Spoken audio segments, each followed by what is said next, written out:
festival, Galvanize Sheffield, Festival of Contemporary Metal, and it's very much about celebrating contemporary metal design, but also innovations in the city and research. So there's lots of people working in universities and in manufacturing with heavy engineering who are on the cutting edge of research, and we're trying to move towards what they're doing as well, to show people exactly what's happening in the city. I think what we're doing is throwing the spotlight on what's happening in metal in the city. So be that an exhibition that silversmiths wear, or an exhibition that Duncan's been involved with about telling people more about the research side in the university. Yeah, absolutely. I mean, I see the festival a bit like an Edinburgh Fringe Festival, in the fact that there's lots of events going on all over the city at once, but researching into lots of different types of metalworking. So from the traditional types of metalworking that everybody knows, cutlery making in Sheffield, but then going on to things I'm dealing with on one level, dealing with the university and all their research into metals, because they work with companies all over the world, aircraft manufacturers all over the world, Formula One manufacturers, and they're using things like powder bed technologies, which is putting layers of powder down and then firing them at great heat, and they just turn into a solid form in metal. And they are the cutting edge. There's only probably 3 or 4 universities in the world even looking at this, and Sheffield's one of them. And so we don't know anything, Sheffield doesn't know anything about it. And so we've brought this into Sheffield, into the community of Sheffield for them to understand what's happening. And then on the other end, we're bringing up blacksmiths from all over the country to have a huge event at Aberdeen and Hamilton. So that's the 2 complete ends. We've got the artist blacksmiths, and then we've got high technology, and then we've got everything in between. And that's what Sheffield's about. And a lot of the artist blacksmith work is on show here in the Winter Garden. And that's an exhibition called Something from the Garden. So there's gates, there's sculptural pieces from the garden that it's going down really well.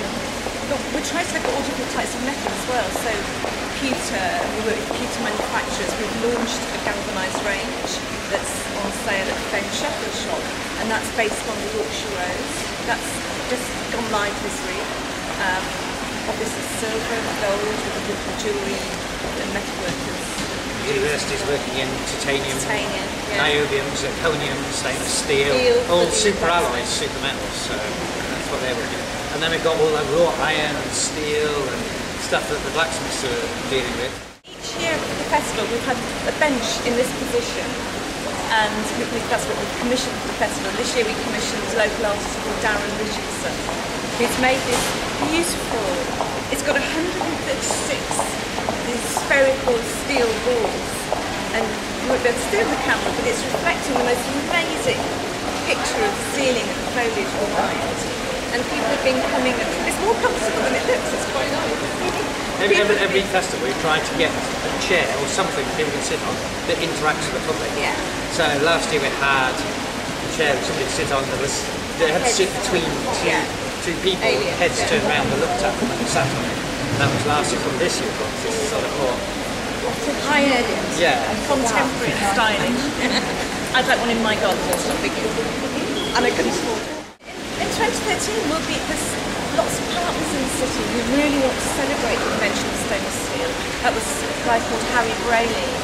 And there were people said that the big cutlass company are sort of heading up a team.